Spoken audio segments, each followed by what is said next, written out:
Hello friends, welcome to the Latin academy. आज का video होगा 19 अक्टूबर के करंट अफेयर्स पे। आज का करंट अफेयर बहुत ही ज़्यादा इंपॉर्टेंट होगा क्योंकि बहुत सारे इंपॉर्टेंट फैक्ट्स के बारे में और बहुत सारी चीज़ों के बारे में आपको जानने को मिलेगा।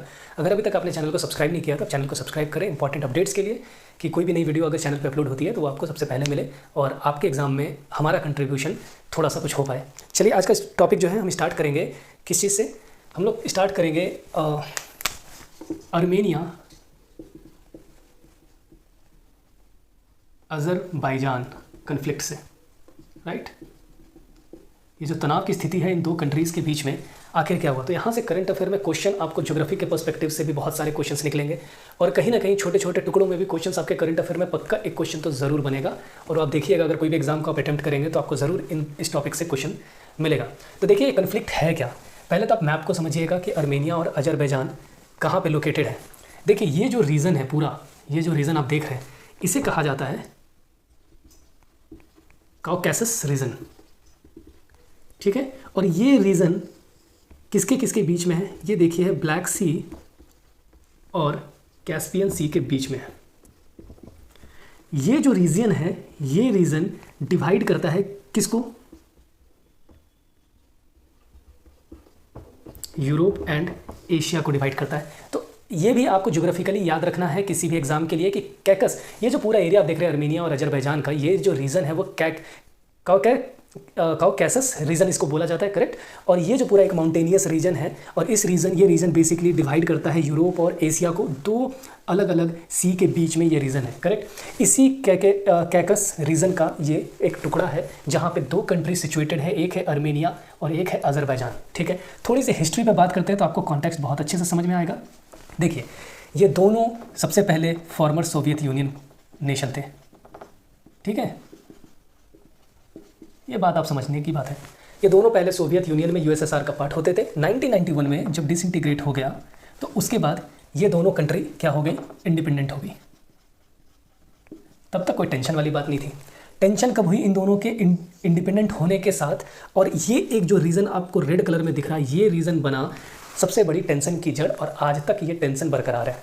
इस रीजन का नाम है नगोर्नो काराबाख रीजन। ये आपको याद रखना है, नगोर्नो काराबाख रीजन। अगर आप ध्यान से इस मैप को देखेंगे तो ये अजरबैजान के अंदर का एरिया है और ये जो एरिया आप देख रहे हैं ये आर्मेनिया का पार्ट है। ठीक है, तो टेक्निकली अगर मैं कहूँ तो ये अजरबैजान के चारों ओर से घिरा हुआ ये रीजन है। ठीक है, ओके। अब प्रॉब्लम क्या हुई, देखिए प्रॉब्लम ये है कि आर्मेनिया, यहाँ पे जो लोग रहते हैं यहाँ पे, ये आर्मेनियन इन्फ्लुएंस्ड पीपल है, मतलब है आर्मेनियन लैंग्वेज बोलने वाले लोग हैं। तो जाहिर सी बात है कि इनका इंक्लाइनेशन इसकी तरफ ज़्यादा होगा। ठीक है, दूसरा, अगर मैं फैक्चुअल बात करूँ, ये मुस्लिम डोमिनेटेड रीजन है और आर्मेनिया क्रिश्चियन डोमिनेटेड है। क्लियर।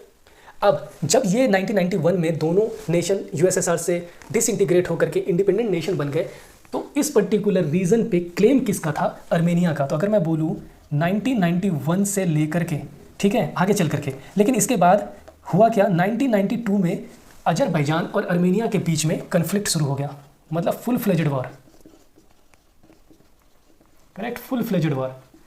और ये वॉर कब तक चली, ये वॉर चली 2 सालों तक। कितने, 2 सालों तक। और 1994 में ये वॉर एंड हुआ और आर्मेनिया जीत गया। और आर्मेनिया जीतने के साथ साथ ये एरिया, मैं इस पे ब्रैकेट में आपको लिख दे रहा हूँ, नागोर्नो काराबाख रीजन जो थी वो आर्मेनिया के कंट्रोल में आ गया। साथ साथ इसके आसपास की 17 डिस्ट्रिक्ट भी आर्मेनिया के अंदर आ गई। ठीक है, तो ये कहानी खत्म हो जाती है और 1994 से लेकर के 2020 तक छोटे मोटे स्क्रिमिसेस होते रहते हैं, लेकिन यहाँ पे तब तक शांति बनी रहती है। और ये वॉर जीतने के पीछे का कारण क्या था कि आर्मेनिया को सपोर्ट करती है रशिया। आर्मेनिया को कौन सपोर्ट करती है, रशिया। बट ये पूरा गेम चेंज हो गया कब, 2020 में आकर के। 2020 में एक 6 वीक की, ठीक है, वॉर हुई, मतलब 1.5 मंथ की एक वॉर हुई बिटवीन आर्मेनिया एंड अजरबैजान। और ये वॉर में का कंक्लूजन क्या निकला, अजरबैजान वोन द वॉर। एकदम गेम पलट गया। अब अजरबैजान क्यों जीता, इसके पीछे का कारण क्या है, इसको सपोर्ट करने लग गई टर्की। और टर्की के पास थे ड्रोन्स, और ड्रोन्स के हेल्प से आर्मेनिया को हराया गया। और आर्मेनिया का सपोर्ट रशिया 2020 के टाइम पे नहीं कर रही थी। करेक्ट। तो इसकी वजह से अर्मेनिया को हारना पड़ा। और ये रीज़न नगोर्नो कराबाख जो अर्मेनिया के पास था यहाँ पे आफ्टर 2020 से ले करके 2022 तक, ठीक है, 2022 तक ये किसके पास चला गया? अजरबैजान के पास। कौन? नगोर्नो कराबाख रीजन, ये चला गया इसके। प्लस यहाँ पे एक आपको पॉइंट भी समझना है, इंटरनेशनल कम्युनिटी भी इस पर्टिकुलर रीजन को अजरबैजान का ही हिस्सा मानती है, ठीक है। यहाँ तक मुझे नहीं लगता है कि आपको कोई डाउट होगा। क्लियर? अब देखिए रिसेंटली न्यूज़ में क्यों है, क्योंकि यहाँ पे एक आपका एग्जाम के पॉइंट ऑफ व्यू से क्वेश्चन तो ये बनेगा, नगोर्नो कराबाख रीजन है कहाँ? तो आप बताइएगा अर्मेनिया और अजरबैजान के बीच का एक एरिया है। एक क्वेश्चन बनेगा, ये जो ब्लू कलर का मैंने इस रेक्टेंगल बना रखा है, अब जब 2000 में और 2020 के बीच में जब 2 साल में शांति बनी हुई थी 6 वीक के वॉर के बाद, तो ये जब वॉर ख़त्म हुआ था उसके बाद एक छोटी सी डेवलपमेंट ये हुई थी कि ये जो छोटा सा रीजन है, इस रीजन को क्या नाम दिया जाता है? मैं यहाँ पे लिख रहा हूँ, आप ध्यान से नोटिस कीजिएगा। इसको बोला जाता है, very important from the exam point of view, Lachin corridor. और ये भी एग्जाम में पूछा जा सकता है, लाचिन कॉरिडोर।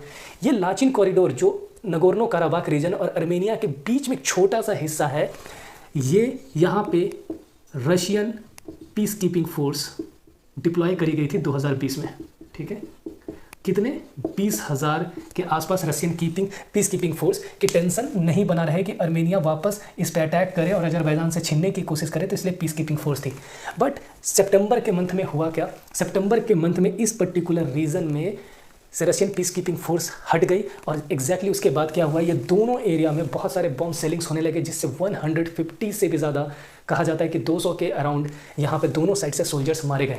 और अगर हम इस पर्टिकुलर वॉर के बारे में बात करेंगे, 6 वीक वॉर जो 2020 में हुई थी, उस समय 10,000 लोग मारे गए थे इस वॉर में और लगभग 1 लाख से ज़्यादा लोग यहाँ से डिस्प्लेस होकर के शिफ्ट हो गए थे। तो एक बहुत बड़ी क्राइसिस थी। और आज भी ये वॉर ख़त्म हुई और अजरबैजान, अब इन दोनों के बीच में स्क्रिमेसेस चल रहे हैं और ये कब तक चलेगा देयर इज़ नो आइडिया। अब यूएस मीडिएट करने की कोशिश कर रही है इस पर्टिकुलर रीजन में, देखते हैं कि आगे क्या होगा। लेकिन आपको एग्जाम के पॉइंट ऑफ व्यू से कुछ बातें मैं एग्जैक्टली बता देता हूँ कि क्या याद रखना है।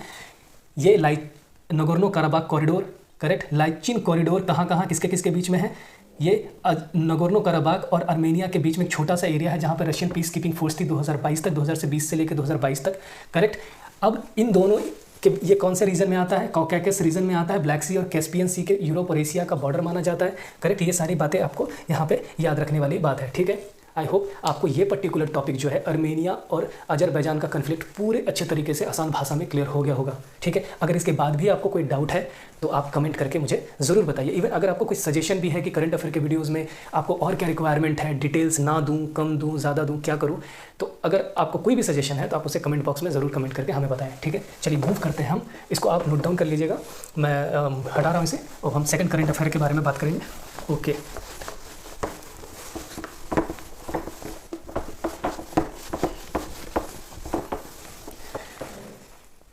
ठीक है। करंट अफेयर में सेकंड है HDR। अब ये HDR क्या है? That is called human development report, ठीक है, 2021। ये रिपोर्ट कौन पब्लिश करती है? UNDP, that is United Nation Development Programme. तो इस साल भी HDR पब्लिश करी गई। अब देखिए HDR एक बहुत बड़ी रिपोर्ट है जिसके अंदर 5 इंडेक्सेस पब्लिश किए जाते हैं। मे भी आपका किसी भी हायर एग्जामिनेशन में पूछा जा सकता है। 5 इंडेक्सेस कौन कौन सी इंडेक्स होती है? एक होती है HDI, that is called human development index.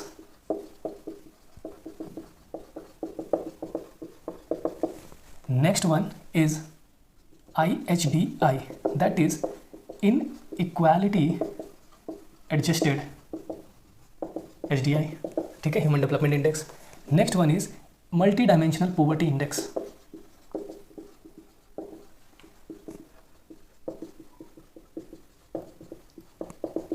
And the next one is GII, Gender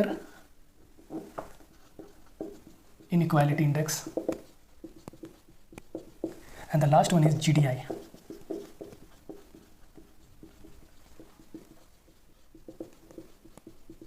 ठीक है, तो आज का जो करंट अफेयर है वो हमारा सिर्फ इस चीज़ पे ज़्यादा पॉइंट आउट होकर के होगा।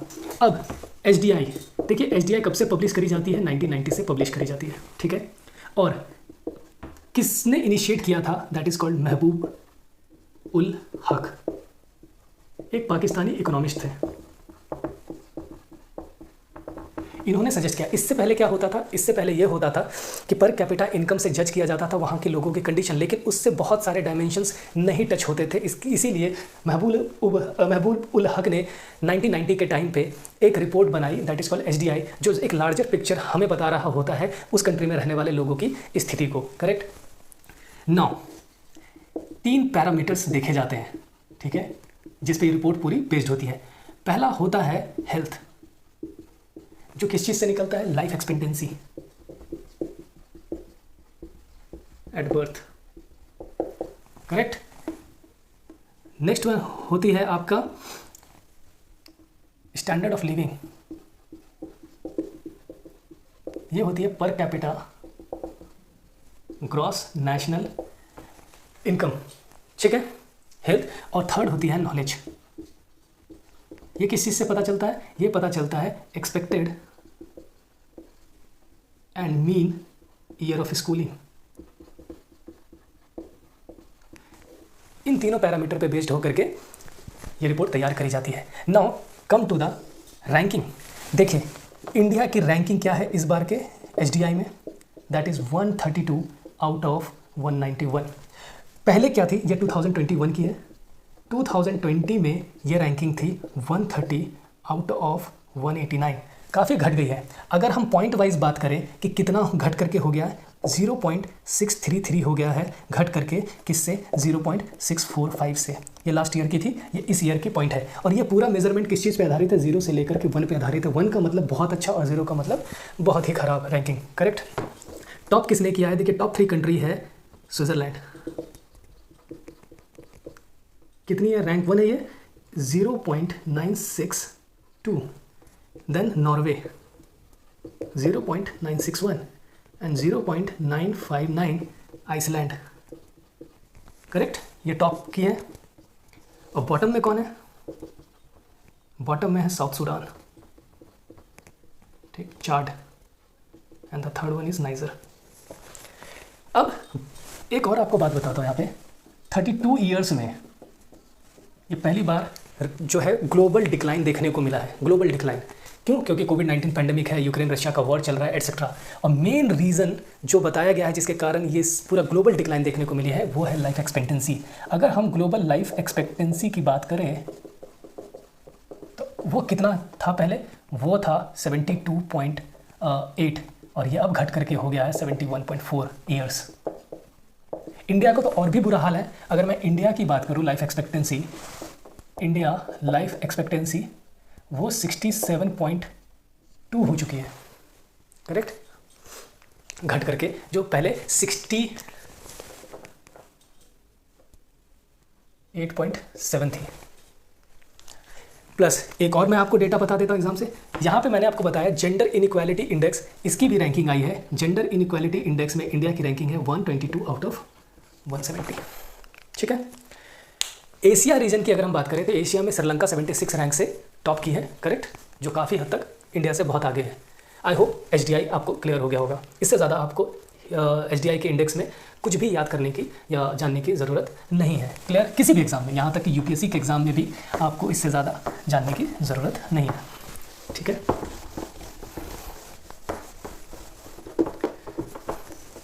ओके, चलिए नेक्स्ट टॉपिक पे बात करते हैं।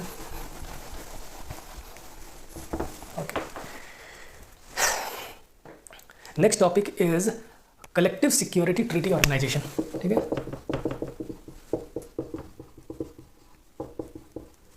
वेरी इंपॉर्टेंट, ठीक है। इसे शॉर्ट में हम बोलते हैं CSTO। करेक्ट, ये ऑर्गेनाइजेशन कब बनी थी, ये बनी थी 1992 में, जब सोवियत यूनियन डिसइंटीग्रेट हो गया था।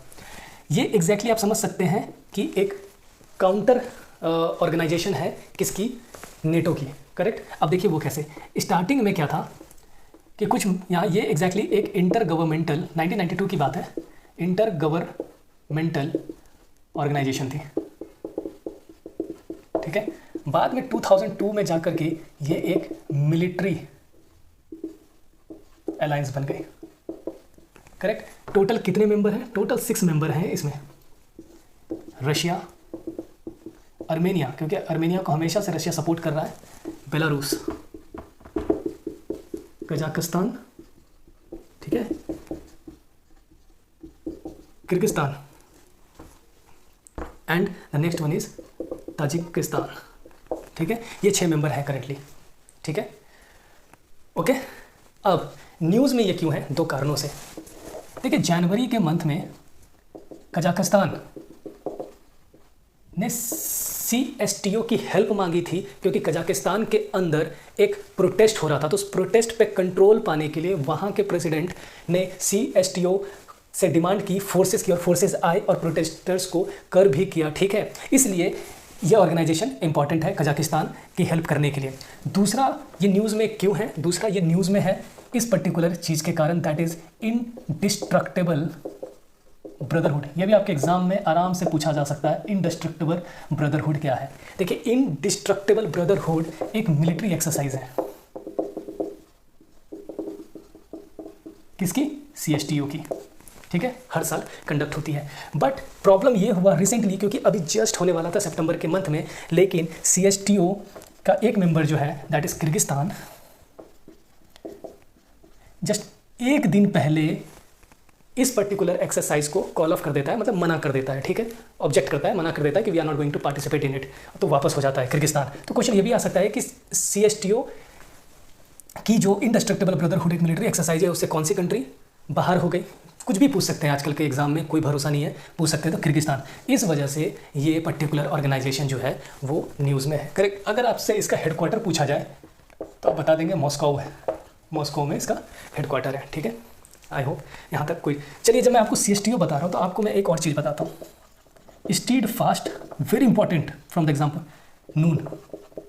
अब ये क्वेश्चन आ सकता है, स्टीड फास्ट नून है क्या। देखिए, ये एक कोड नेम दिया गया है किसको, nuclear exercise of NATO recently एक इसे न्यूक्लियर एक्सरसाइज करती है, और इस बार कोड नेम क्या दिया उस न्यूक्लियर एक्सरसाइज का, Steadfast Noon. Very important from the exam point of view. Correct, Steadfast Noon. अब आपको नेटो तो पता ही होगा। देखिए, नेटो का हेडक्वार्टर किधर है, इसका है ब्रुसेल में, that is in Belgium. Total country कितनी है इसमें, देखिए, NATO North Atlantic Treaty Organisation. ठीक है, जिसमें से US कनाडा, मैं आपको ऐसे लिख देता हूँ, US कनाडा और 28 यूरोपियन यूनियन के मेंबर हैं इसमें।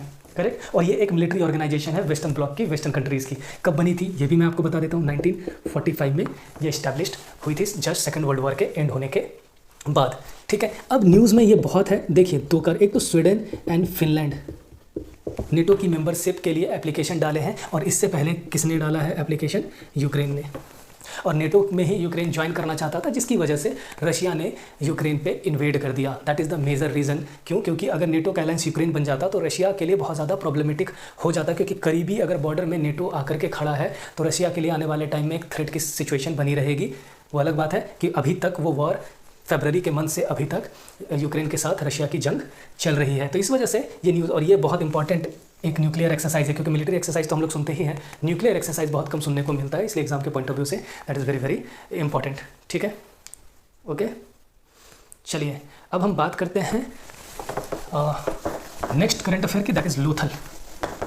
लोथल आप सभी को पता होगा, इंडस वैली सिविलाइजेशन की one of the important city है, तो ये भी न्यूज़ में है। करेक्ट, लोथल।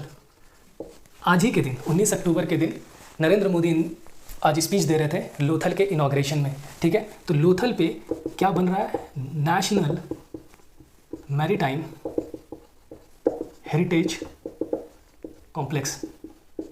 ठीक है, जो कुछ समय में बनेगा। क्लियर है? ठीक है, अब ये लोथल है कहाँ, यह है गुजरात में। ठीक है, अब लोथल आपको पता है कि इंडस वैली सिविलाइजेशन की one of the important city थी। अब इसके इंपॉर्टेंट फीचर्स क्या है, क्वेश्चन आपका ये भी आ सकता है, नेशनल मैरीटाइम हेरिटेज कॉम्प्लेक्स कहाँ पे बन रहा है, तो आप बोलेंगे लोथल पे। इंडस वैली सिविलाइजेशन से रिलेटेड अगर क्वेश्चन आता है आपके हिस्ट्री में तो आप बोलेंगे लोथल क्या था, only dockyard of Indus Valley Civilisation. ठीक है, दूसरी बात, लोथल में क्या मिला था, rice. We have found the rice Lothal, और कहाँ मिला था, रंगपुर में। ठीक है, नेक्स्ट, यहाँ पे आपको डबल बरियल भी मिला था। करेक्ट, यहाँ पे और क्या मिला, फायर अल्टार। ठीक है, और लोथल को क्या बोला जाता था, Manchester of Indus Valley Civilisation. ठीक है, क्योंकि यहाँ पे बहुत ज़्यादा ट्रेड होता था। और ट्रेड का साक्ष्य किस चीज़ से मिला है? पर्शियन गल्फ की सील मिली है किधर? लोथल में। ये इंपॉर्टेंट है लोथल, इससे ज़्यादा आपको इंडस वैली सिविलाइजेशन में लोथल के बारे में कुछ भी पढ़ना नहीं है। आई होप आपको ये टॉपिक भी क्लियर हो गया होगा। ठीक है, चलिए नेक्स्ट टॉपिक पे बात करते हैं। अब ये हेरिटेज कॉम्प्लेक्स जो बन रहा है ये बहुत इंपॉर्टेंट है। वहाँ पे हमारी हिस्ट्री को रिक्रिएट किया जाएगा, बहुत सारे छोटे छोटे जो भी लोथल में थी चीज़ें उसको दिखाया जाएगा, म्यूजियम बनेगा, करेक्ट, और एक टूरिस्ट प्लेस की तरह उभरेगा ये लोथल प्लेस। तो इस वजह से वहाँ पे हेरिटेज कॉम्प्लेक्स बनाया जा रहा है। चलिए हम बात करते हैं किस चीज़ की। अब बहुत इंपॉर्टेंट टॉपिक है हैदराबाद। देखिए इस साल हो ही नहीं सकता है कि आपका हैदराबाद से क्वेश्चन ना पूछा जाए एग्जाम में। बहुत सारी न्यूज़ है, आपको मैं एक एक न्यूज़ करके बताता हूँ। देखिए पहले तो स्टैचू ऑफ इक्वालिटी कहाँ इनॉग्रेट हुई है? Hyderabad. Recently world green city award किसको मिला है? हैदराबाद। ठीक है, और ग्रीन सिटी का जो अवार्ड है, ठीक है, वो 6 कैटेगरीज में दिया जाता है। तो यहाँ पे इसकी जो कैटेगरी है वो क्या है? लिव ग्रीन और economic recovery and inclusive growth. इस चीज़ के लिए मिला है। ठीक है, वर्ल्ड ग्रीन सिटी का अवार्ड, मतलब पेरिस पूरे वर्ल्ड की सबसे green city for economic recovery and inclusive growth के लिए मिला। इसी से रिलेटेड एक मंथ पहले क्या मिला था? Green tree city of the world का भी अवार्ड किसे मिला था? किसे टैग मिला है? ठीक है, that is tree city of exactly यही है, tree city of the world. Sorry green नहीं, tree city of the world. ठीक है, tree city of the world का टैग किसको मिला है? हैदराबाद को। ठीक है, क्लियर? ओके, और क्यों न्यूज़ में देखें, first flow chemistry technology hub कहाँ इनॉग्रेट हुई है? First flow chemistry technology hub कहाँ इनॉग्रेट हुई है? Doctor Reddy lab. ये भी कहाँ है? Hyderabad. Very very important. Flow chemistry basically क्या होता है कि जब किसी भी कंपाउंड को बनाया जाता है केमिकल रिएक्शन करके, और वो केमिकल रिएक्शन एक टेस्ट ट्यूब में किया जाता है, तो उसे हम बोलते हैं flow chemistry.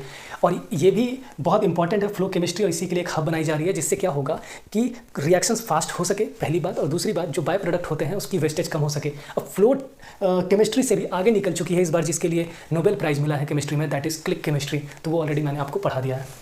Now first forest university कहाँ खुली है? फर्स्ट फॉरेन यूनिवर्सिटी भी हैदराबाद में खुली है।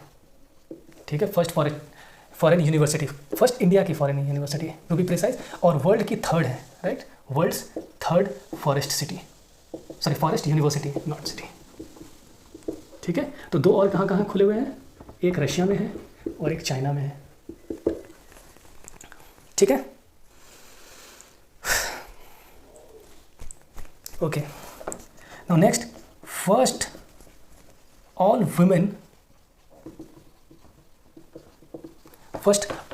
वुमेन इंडस्ट्रियल पार्क भी कहाँ इनॉग्रेट हुआ है? First all women industrial park वो कहाँ हुआ है? वो भी हुआ है आपका हैदराबाद में। क्लियर? ठीक है, फर्स्ट ऑल वुमेन मतलब है कि एक भी मेन नहीं होंगे इस इंडस्ट्रियल पार्क में। ये इनॉग्रेट किया गया था कहाँ पे? आपका हैदराबाद में। ठीक है, क्लियर? ओके, नाउ एक और चीज़ थी वो भी मैं आपको बता देता हूँ। विंग्स इंडिया 2022, ये मिनिस्ट्री ऑफ एविएशन की एक प्रोग्राम थी, और बेसिकली ये कमर्शियल जो हम लोग फ्लाइट लेते हैं उसी की एक एक्सरसाइज थी, विंग्स इंडिया 2022। ये भी कहाँ कंडक्ट किया गया? हैदराबाद में। तो हैदराबाद से रिलेटेड इतने सारे न्यूज़ हैं, तो आपको कुछ भी पूछा जा सकता है, तो ये आप याद रखिएगा। ठीक है, आई होप आज का जो कंटेंट है, आज का जो करंट अफेयर का कंटेंट है, वो आपको बहुत अच्छा लगा होगा। अगर अच्छा लगा तो आप अपने दोस्तों के साथ शेयर करें, चैनल को सब्सक्राइब भी करें, और हमें सपोर्ट करें। ठीक है, मिलते हैं हम नेक्स्ट वीडियो में, तब तक के लिए जय हिंद।